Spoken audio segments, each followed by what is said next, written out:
Up for a few rounds of Gwent? Hey there guys, Kamnum here and welcome to a Gwent tutorial.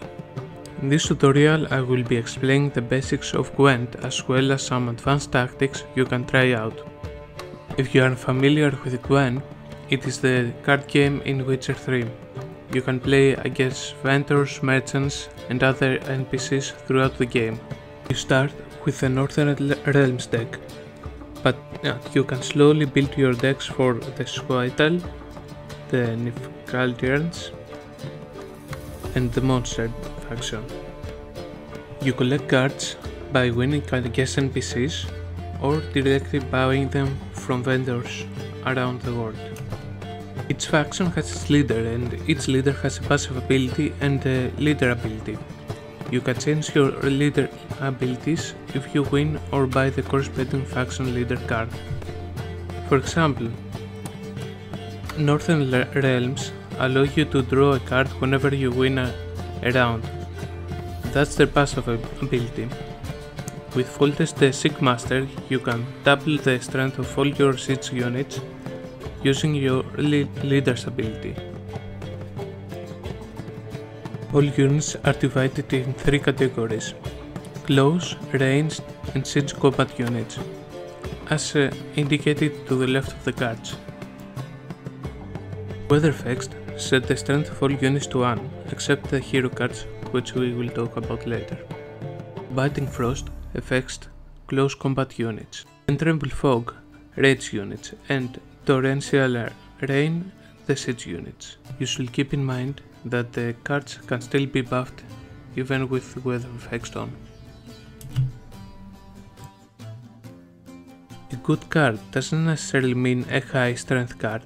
Usually units with special abilities are the ones that will win you the games.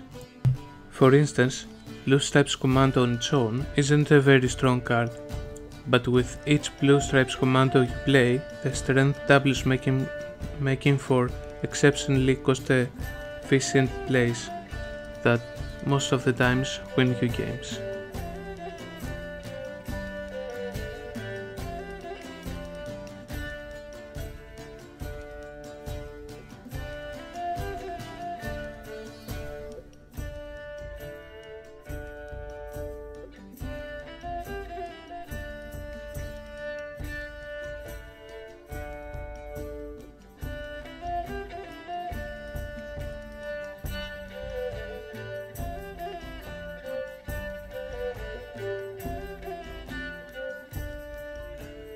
Also the hero cards, which are completely unaffected by enemy spells and your own.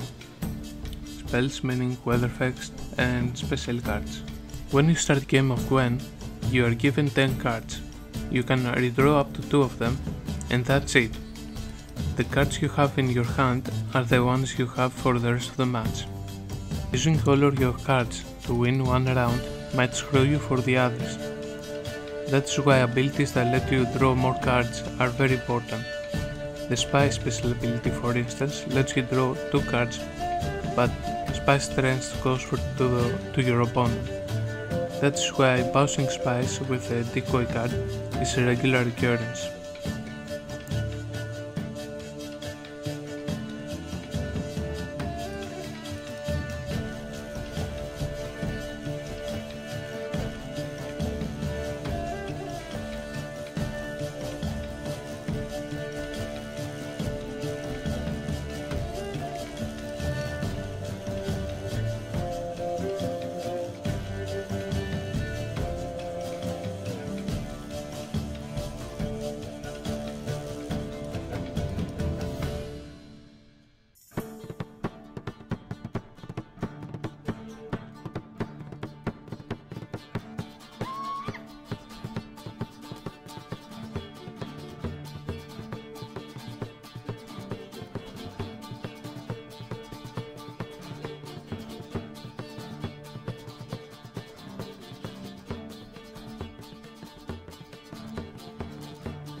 If you have 2 or more spies on your hand, it is important to not play them as soon as the round starts, otherwise your opponent might pass, leaving you to either waste cards in order to catch up to the strength you gave him, or take the loss.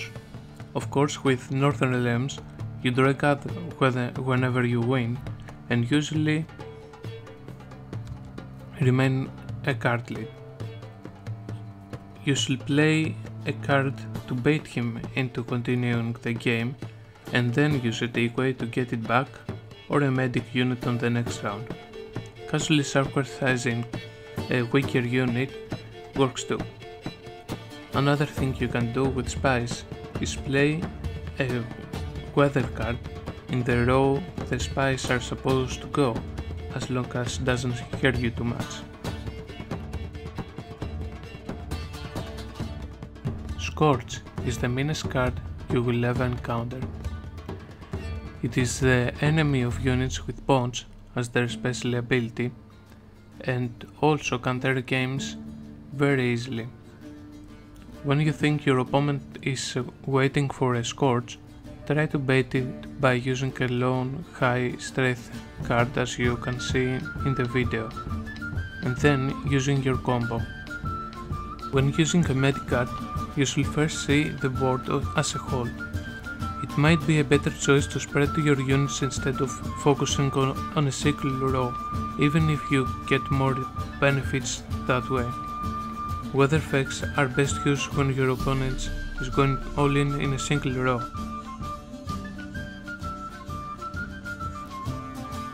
Make sure to ask any questions that you have in the comment section below. Thank you for watching. For those of you who stuck till the end, here is a tip.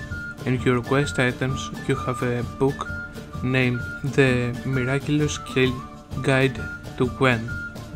There you can see how many cards you are missing and in which area. Thank you for watching, and I hope I'll see you next time. Happy hunting!